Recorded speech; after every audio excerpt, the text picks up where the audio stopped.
Tengan ustedes muy buenas tardes. Quien les habla, Carlos Galvez Miranda y mi compañera Carla Vilela Requejo, estudiante del 11º ciclo de la Facultad de Derecho de la prestigiosa Universidad Señor de Zipán. En esta oportunidad, viendo el contexto el cual estamos viviendo y este virus, esta pandemia, ¿no?, que está atacando, denominada la COVID-19, vamos a realizar una charla respecto a la responsabilidad por parte del empleador si es que alguno de sus empleados o trabajadores resulten contagiados del COVID-19. Para ello, mi compañera Carla es la persona quien va a dar inicio a esta charla y va a brindar algunos alcances respecto al tema. Compañera Carla, buenas tardes. Buenas tardes, compañero, gracias por el pase.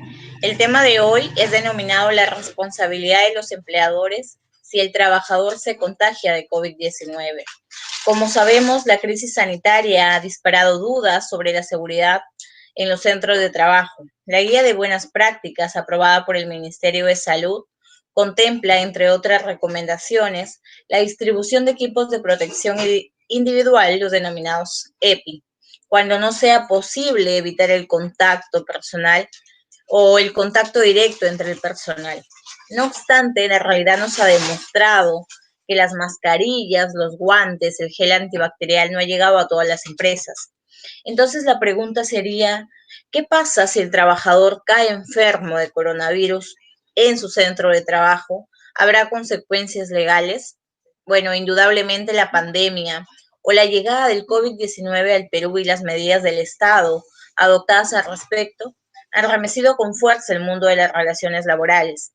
Los supuestos jurídicos de más urgente tratamiento en materia de trabajo han sido y siguen siendo regulados por el gobierno central a través de normas de urgencia.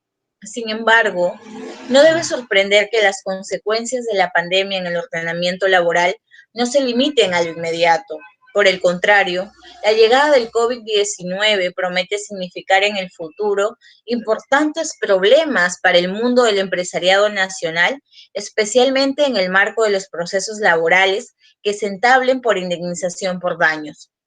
Bueno, el contagio del COVID-19, visto desde una perspectiva de la teoría de las enfermedades profesionales, bueno, como sabemos, las condiciones del trabajo y el trabajo mismo pueden afectar de manera inmediata o tardíamente al trabajador.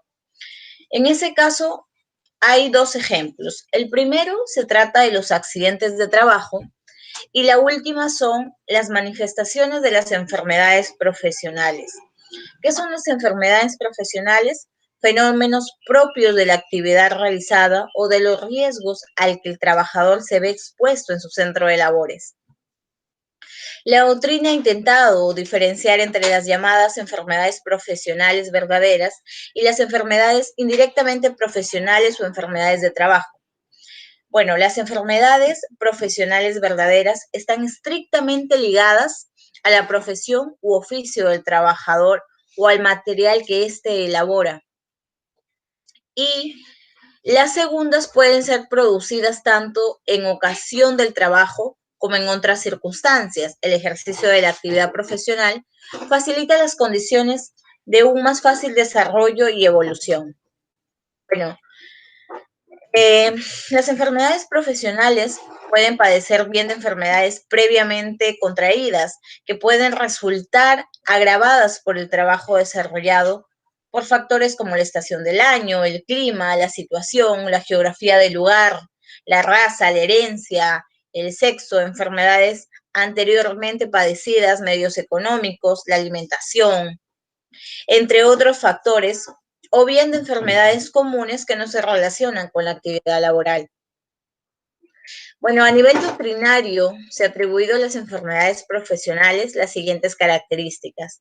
La primera es que debe ser por la producción por un agente especial. La segunda debe ser a consecuencia de una exposición del trabajador en su centro de labores. La tercera, la aparición necesariamente crónica, que no sea previsible, la generación de una normalidad en la salud y la generación paulatina de una incapacidad en perjuicio del trabajador. Pero de todas ellas, en esta charla, específicamente nos interesa la segunda cualidad, que es la consecuencia de una exposición. En la medida en que en todo momento el coronavirus y las circunstancias del contagio de este virus poseen repercusiones notables sobre, en primer término, la calificación del COVID-19 como enfermedad profesional y secundariamente sobre la configuración de la responsabilidad civil del empleador. Bueno, hay que recordar que la legislación peruana sobre seguridad y salud ha recogido el elemento de la consecuencia de una exposición, al señalar como enfermedad profesional aquella contraída como resultado de la exposición a factores de riesgo relacionados directamente al trabajo. Sin embargo, la ley no cumple con precisar si esta exposición debe ser continua, debe ser duradera o cuando menos esporádica. La doctrina nacional sostiene al respecto: la continuidad no debe exigirse a la exposición, sino en principio a la ejecución de las labores mismas que ejerce el trabajador. Se exige la habitualidad de los trabajos del obrero en la profesión que origina la enfermedad ocupacional o de haber estado ocupando dicho puesto de trabajo en forma accidental. Esto goza de lógica si se recuerda que lo que es diferido en las enfermedades profesionales es la manifestación de las consecuencias y no el contagio mismo, que puede ser inmediato. Siguiendo estudios médicos oficiales, en el caso del coronavirus o el COVID-19 se transmite principalmente por gotitas que pueden ser, que se pueden transmitir cuando hablamos, en las manos, cuando nos llevamos a la nariz, nuestra boca, nuestros ojos. O sea, el contagio es, es inmediato y su periodo de incubación puede ser entre 3 a 7 días, aunque hay reportes donde señalan que el periodo de incubación incluso llega hasta los 24 días. Recordemos que es una enfermedad nueva, por lo tanto existen nuevas investigaciones, pero no se conoce del todo cómo actúa esta enfermedad, cuáles son sus efectos. Bueno, según lo anterior, puedo concluir que por sus características el COVID-19, de comprobarse que se haya contagiado en el centro de trabajo, constituye un supuesto de enfermedad profesional. Sin embargo, para que se configure verdaderamente es necesaria la presencia de un elemento esencial en este caso, que el contagio pueda ser directa e indubitablemente una conducta atribuible al empleador con respecto al incumplimiento de las obligaciones de prevención. Solo si el empleador no actuó de forma diligente a favor de la prevención de sus subordinados o trabajadores, la presencia del COVID-19 en su establecimiento puede calificarse como una enfermedad profesional. Bueno, ahora este calificativo no puede emplearse para todos los sectores productivos, dado que no puede equipararse el contagio del virus laborando en una empresa de transportes que laborando o prestando servicios en un hospital. En el primer caso, estaríamos hablando de una enfermedad indirectamente profesional. En el segundo caso, estaríamos hablando o estaríamos frente a una auténtica enfermedad profesional u ocupacional. Bueno, esta distinción, sin embargo, es relevante en el fuero académico, toda vez que en la práctica, en uno u otro empleador habría de responder daños irrogados a su trabajador. ¿Qué podía alegar el empleador entonces para defender su inocencia? ¿No? Para no responder o para que no se le atribuya responsabilidad civil al respecto. Bueno, para comprender el controvertido tema dentro de este marco laboral de la responsabilidad civil de los empleadores, es necesario partir de una noción fundamental sobre la materia de prevención, tal como ha sido regulada en nuestra normativa de seguridad y salud en el trabajo. La ley 29783, que es Ley de Seguridad y Salud en el Trabajo, la prevención ha sido regulada como un principio, también como un deber según el artículo 1 del título preliminar y el artículo 54, respectivamente.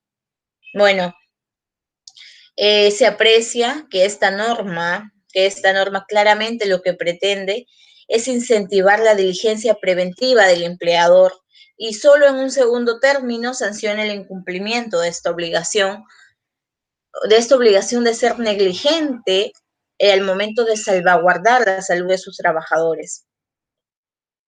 Bueno, según esta lógica o según este orden de ideas que estamos manejando, lo que se busca con esta ley es sancionar a los empleadores negligentes, aquellos que no cumplieron o que cumplieron de manera defectuosa con las obligaciones legales de prevención. Sin embargo, bueno, si nos ceñimos a la realidad, en la práctica judicial es muy común atribuir la responsabilidad incluso a los empleadores que sí han satisfecho los requerimientos de prevención en la medida de lo materialmente posible, por el simple hecho de la existencia de un daño en el trabajador. La mayor aceptación de esta realidad por mérito de la jurisprudencia nos conduce a una desnaturalización de la ley 29783. Entonces, yo creo que hay que manejar la lógica que la imposibilidad de prever la totalidad de los posibles riesgos laborales convierte en necesario un tratamiento normativo que sancione las responsabilidades de los empleadores, pero solamente aquellas debidamente comprobadas. Si la ley sanciona simplemente por la existencia del daño, la existencia de la ley 27783 de corte fundamentalmente preventivo, resulta innecesaria. Entonces, aún con todas las previsiones, los riesgos siempre van a estar presentes. Bueno, de nada va a servir que los empleadores implementen precauciones o tomen sus medidas de seguridad o las medidas que la ley exige, si de igual manera van a ser sancionados,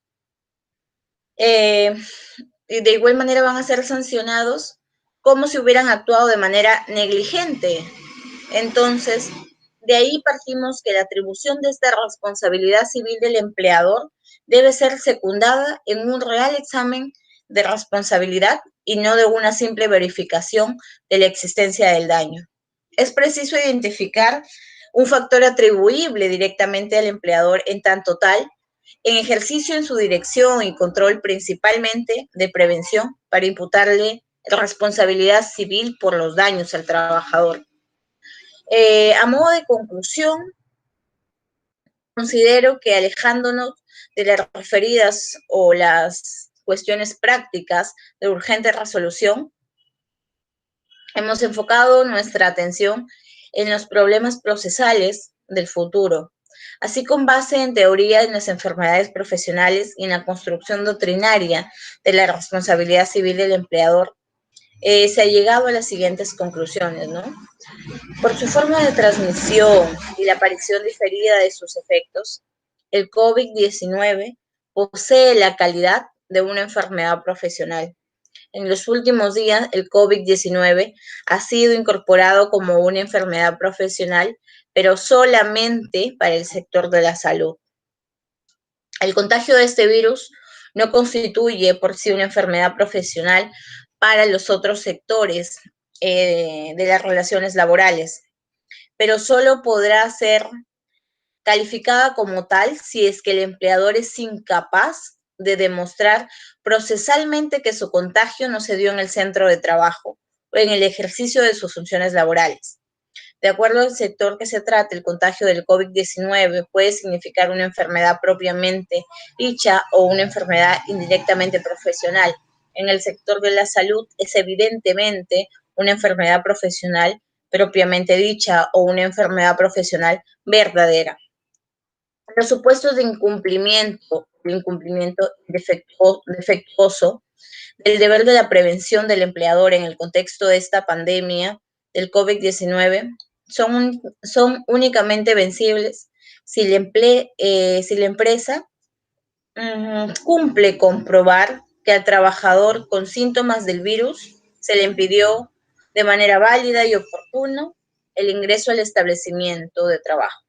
Con esta medida, creo que cualquier nexo de causalidad que alegue la víctima del daño con la conducta de la empresa se vería desacreditado en la medida de que al no haber podido ingresar al establecimiento laboral, los únicos escenarios excluidos como causa de contagio son precisamente los relacionados al trabajo y las funciones laborales. Los supuestos generados a partir de la responsabilidad civil del empleador por contagio del COVID-19 de sus trabajadores ponen en evidencia las ventajas de amparar en nuestra legislación un modelo de responsabilidad civil subjetiva en el campo de las relaciones laborales, tal como permiten defender las razones económicas. En este caso, las razones prácticas. La primera función de la responsabilidad subjetiva es la de prevenir los daños más que la de repararlos. En primer lugar, por el hecho de cada uno, al conocer el riesgo de ser condenado si causa un daño, se esfuerza normalmente por actuar con prudencia. Hablo con respecto a los empleadores, que si hay una norma que tiene una naturaleza preventiva, porque si saben que si no cumplen con las exigencias de estas van a ser sancionados, el empleador se va a esforzar por cumplir con las medidas que la ley exige para salvaguardar la salud de todos sus subordinados. Bueno, le doy pase a mi compañero Carlos, que va a continuar con la charla sobre la responsabilidad de los empleadores y le va a dar mayores alcances de cómo deben orientarse la actuación de los empleadores con respecto al reinicio de las actividades. Gracias. Bien, compañera Carla, muchas gracias por la información que nos ha brindado el día de hoy. Pues como bien sabemos, estamos actualmente viviendo esta pandemia denominada la COVID-19, el cual afecta ¿no? En diferentes aspectos y cómo no tocar el derecho laboral en el que en un primer momento va a proteger ¿no? la salud y la integridad del trabajador. Asimismo, la Organización Internacional del Trabajo sostiene que los trabajadores deberán sentirse seguros en el lugar de trabajo, tanto de los riesgos directamente relacionados con el COVID-19 como de los riesgos indirectos, incluso respecto de cuestiones sociales y riesgos económicos ligados a posturas laborales incómodas o en condiciones deficientes al trabajar a distancia. Por ello, es muy importante, ¿no?, que las empresas reconozcan que la implementación de matrices e indicadores de cumplimiento de las obligaciones específicas en seguridad y salud en el trabajo que se han diseñado en el actual contexto constituye una herramienta fundamental de gestión y prevención de contingencias legales, tanto administrativas, civiles e incluso penal. Bien, en este escenario hemos creído conveniente resaltar desde nuestra experiencia algunas obligaciones muy importantes que debe tener en cuenta el empleador, ¿no?, para cuidar, en este caso, pues a sus trabajadores de que no adquieran este virus llamado COVID-19. Bien, para ello existe un proceso de reincorporación al trabajo para los trabajadores que cuentan con alta epidemiológica COVID-19. Bien, en este aspecto se ha dividido, ¿no?, en leves y moderados. En los leves, que el trabajador se va a reincorporar después, ¿no?, de 14 días que ha iniciado su aislamiento domiciliario. En este caso, y bueno, entrando en el siguiente punto de los moderados, el cual se reincorpora después de los 14 días, pero no después del alta clínica. Como bien sabemos, no todos los cuerpos, no todos los organismos de las personas actúan igual y pues algunos se encuentran internados. Pues por eso, ¿no?, que se ha considerado tanto leves como los moderados. Asimismo, los lineamientos aplicables a trabajadores en procedimientos de trabajo con riesgo crítico según su puesto de trabajo. El empleador deberá efectuar la revisión, actuación o reforzamiento de los procedimientos técnicos que realizaba el trabajador antes de la cuarentena en aquellos puestos con actividades que impliquen una probabilidad elevada de generar una causa directa de daño a la salud del trabajador, como consecuencia de haber dejado de laborar durante dicho periodo. Algunas consideraciones para el regreso o reincorporación de trabajadores con factores de riesgo. Para ello, se debe tener en cuenta, ¿no? Que el trabajador no sufra de ninguna enfermedad. Es lógico que el trabajador esté sano y hay que tener en cuenta, ¿no? Que no sea mayor de los 65 años, que no sufra de hipertensión arterial no controlada, enfermedades cardiovasculares, ¿no? También el cáncer o la famosa diabetes, asma moderada, insuficiencia renal crónica en tratamiento con hemodiálisis. Señores, todas las personas estamos expuestas a contraer este virus, de contraer el COVID-19, pero estas personas no que tengan alguna enfermedad son las más propensas y están más expuestas a adquirir este virus. La debida diligencia del empleador y el trabajador del grupo de riesgo en el Decreto Supremo 083-2020-PSM. El empleador diligente es el que ordena a los trabajadores del grupo de riesgo que realicen sus labores a través del trabajo remoto, impidiendo que sigan acudiendo al centro de trabajo. En el supuesto que ello no sea posible por la naturaleza de las funciones, debe otorgarles licencia con goce de haber, sujeta a compensación posterior, de manera que no se suspenda la percepción remunerativa durante el estado de emergencia. Como bien sabemos, ¿no? Si es que se llega a contagiar el trabajador, no deberá tener el aislamiento domiciliario, pero el empleador en este caso debe seguir, ¿no? Pagándole, dando su remuneración. Los trabajadores están subordinados a cumplir las órdenes del empleador, salvo que su ejecución represente un riesgo inminente a la seguridad y la salud de estos o terceros. Así pues, las medidas descritas en el párrafo anterior deben ser obedecidas efectivamente, no siendo amparable la negociación laboral desde sus domicilios o la intención de retornar al centro de trabajo.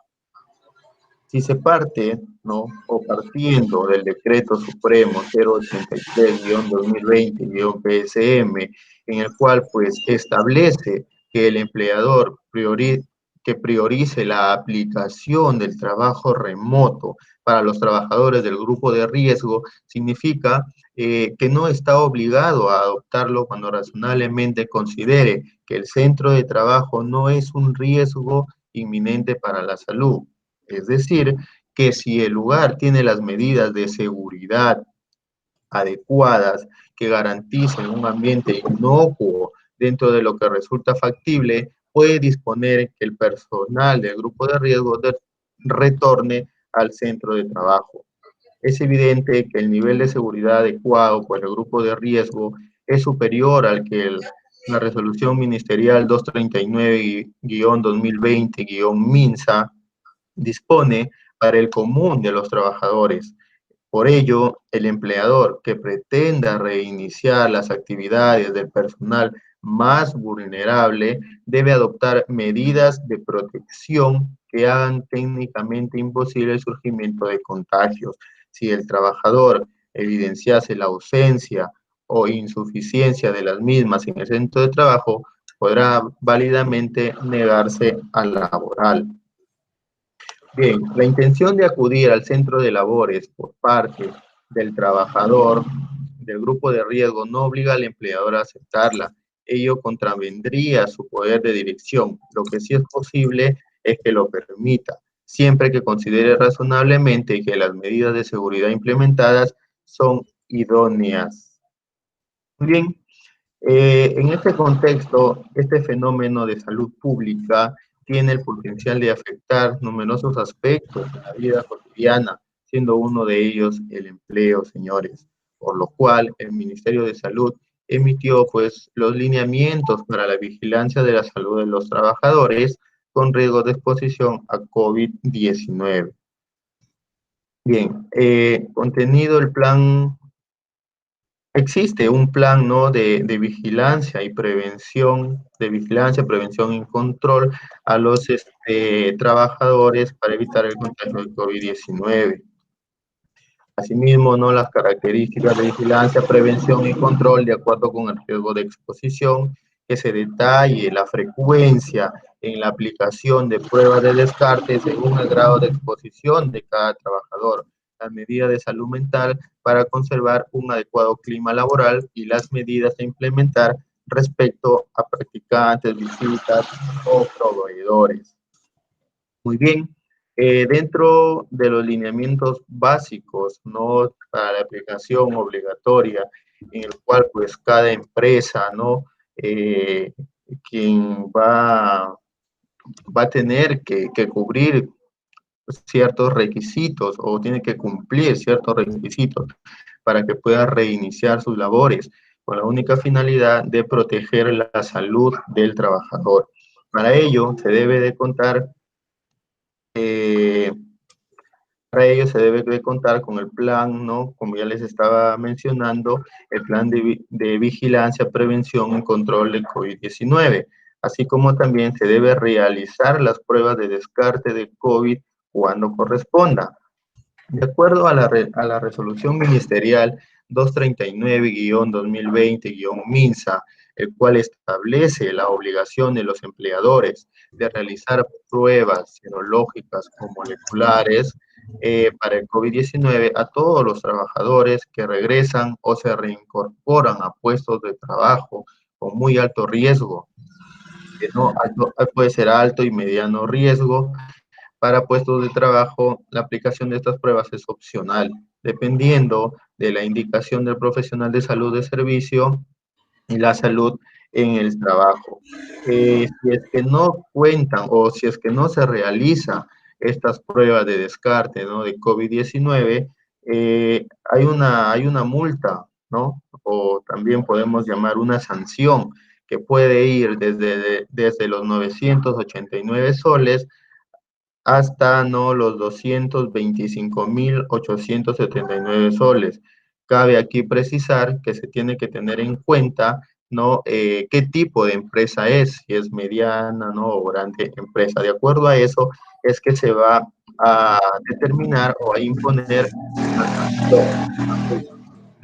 Asimismo, la desinfección y limpieza de los centros de trabajo. Señores, esto es muy importante, puesto que actualmente, según los estudios, ¿no?, se viene investigando de que el virus también se puede encontrar en el ambiente y cómo no realizar una limpieza y desinfección de todos, ¿no?, los ambientes en el cual va a realizar, ¿no?, su actividad este trabajador. Es muy importante que antes de reiniciar, ¿no?, las actividades en las cuales venía haciendo el trabajador, se debe de desinfectar. Asimismo, existe, ¿no?, una sanción si es que la empresa o el empleador no cumple con esto. La sanción o la multa puede ir desde los 473 soles hasta los 112.316 soles, ¿no? Precisando, señores, de que se va a tener que ver o determinar qué tipo de empresa es. Bien, otro punto está entregar los equipos de protección personal. Eh, Existe ya, ¿no?, por parte del Ministerio de Salud quien ha brindado qué o cuáles son los elementos o los implementos para poder reincorporarse y proteger la salud del trabajador, el cual va a tener obligatoriamente que usar una mascarilla, ¿no? Y de acuerdo al trabajo el cual va a realizar, también un protector facial. Así, y además, ¿no? De ahí existen unos trajes especiales que también va a tener que usar, pero hay que ver, ¿no? El trabajo que va a realizar. Bueno, claro está también de que se debe realizar constantemente, ¿no? El lavado de manos, utilizar el alcohol, ¿no? Al ingreso, en algunos casos es al momento de ingresar y a la salida se le toma la temperatura, ¿no? Para ver si es que el trabajador no está con fiebre y sobre todo, ¿no? Que esté en óptimas condiciones para que realice su labor. Tratación del profesional de la salud. La normativa vigente impone el deber de las empresas de vigilar al profesional de la salud que brindará el servicio de seguridad y salud en el trabajo, salvo el caso de las empresas que cuenten con hasta 20 trabajadores y no realicen actividades de riesgo. Las demás deberán contar, dependiendo del número de trabajadores, con un licenciado en enfermería o un médico, cuyo número puede aumentar si se sobrepasan los 1000 trabajadores. Claro, actualmente no, debido a esta pandemia, es muy importante también que cada empresa no tenga tenga personal de salud y que esté en constante evaluación a los trabajadores. Bien, si es que no cuenta, ¿no? Con el personal de salud, así como ya está estipulado el monto, ¿no? El monto de la sanción o de la multa, el cual se le va a imponer, eh, está dentro de los 989 soles hasta los 225.879 soles que puede pagar la empresa de multa. Capacitación en medidas de prevención. Como medida para asegurar ambientes saludables frente al COVID-19, se ha impuesto la obligación a las empresas de que el profesional de salud del Servicio de Seguridad y Salud en el Trabajo asegure como parte de las actividades para la sensibilización a los trabajadores, actividades de capacitación en las que se exponga la información sobre coronavirus y medios de protección laboral. Estas reuniones de capacitación deberán ser preferentemente virtuales mientras dure el estado de emergencia. La infracción sancionable, ¿no? Por el SUNASIL sería grave y la encontramos contemplada en el Decreto Supremo número 0019-2006-TR. Asimismo, no existe la sanción que puede ir desde los 473 soles hasta los 112.316. Lo que también les venía mencionando, ¿no? El control de temperatura. Es muy importante que el trabajador, al momento de ingresar, como no a la salida de su centro de trabajo, se le mida la temperatura para ver, ¿no? De que se encuentre trabajando en óptimas condiciones.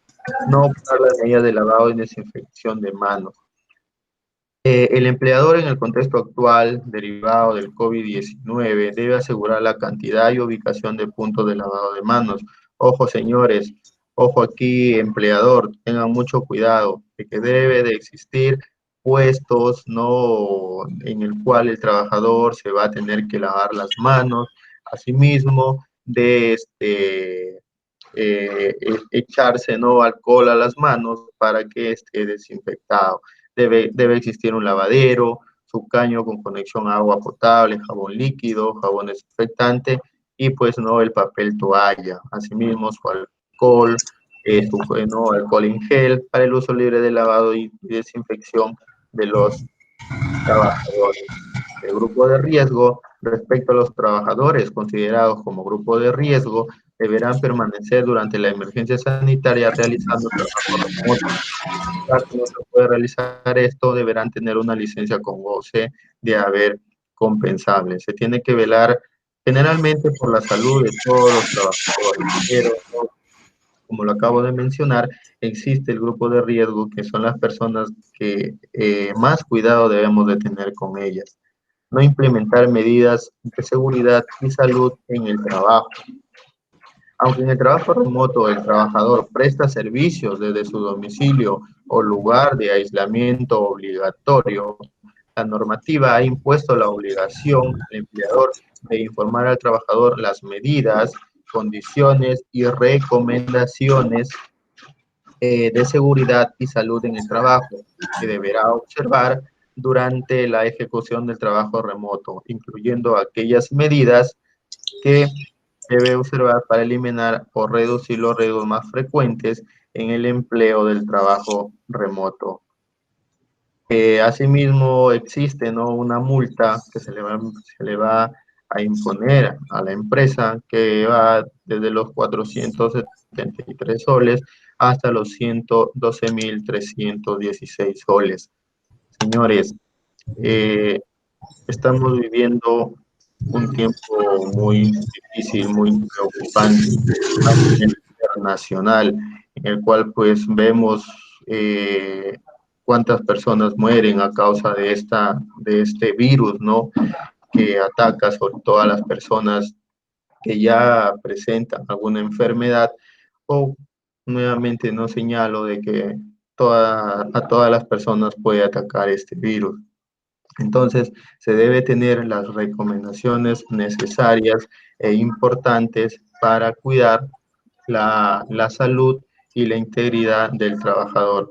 Así que, señores o empleador, ¿no?, empresa, tengan mucho cuidado, eh, cumplan con todas las medidas que se ha señalado o que ha señalado el Estado peruano, ¿no?, a través del Ministerio de Salud, con la única finalidad de cuidar la vida de las personas.